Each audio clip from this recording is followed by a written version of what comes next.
ผู้ชายส่วนหลายมักเป็นเนาะใช้เวลากับเมียมาระยะหนึ่งหรือว่าปี2 ปีแล้วจะบ่มักเหตุการณ์บ้านเนาะทุกคนถ้าว่าอยู่กันมาฮอดปี2 ปีแล้วผู้ชายจะบ่มักเหตุการณ์บ้านแล้วข่อยอยากถามผู้ชายทั้งหลายว่าเป็นหยังเนาะเป็นหยังพวกเจ้าถึงบ่มักเหตุการณ์บ้านหรือว่าบ่มักแตบกับเมียหั่นนะ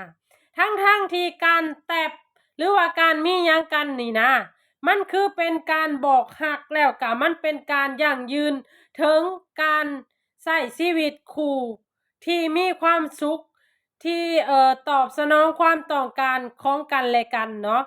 ข้อยบ่ฮู้ว่าผู้ชายกำลังคิดหยังอยู่ในช่วงนี้เนาะคือว่าตอนที่เอากันแรกๆนี่นะทุกคนเนาะผู้ชายสามารถแตบกับเมียได้คืนหนึ่ง50 เทื่อแต่พอใช้เวลามาระยะหนึ่งหรือ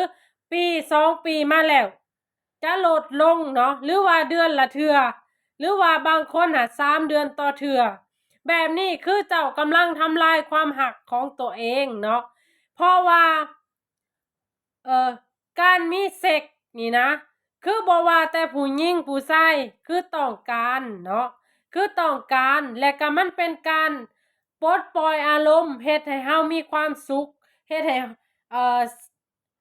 ร่างกายของเฮานี่นะมันหลั่งสารฮอร์โมนที่ว่า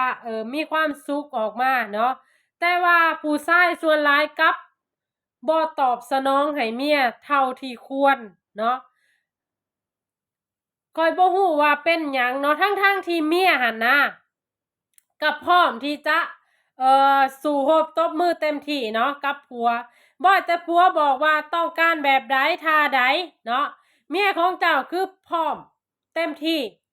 แต่ผัวกลับเอ่อบ่ได้ดังใจเนาะอันนี้คือข้อยบ่เข้าใจอีหลีเนาะ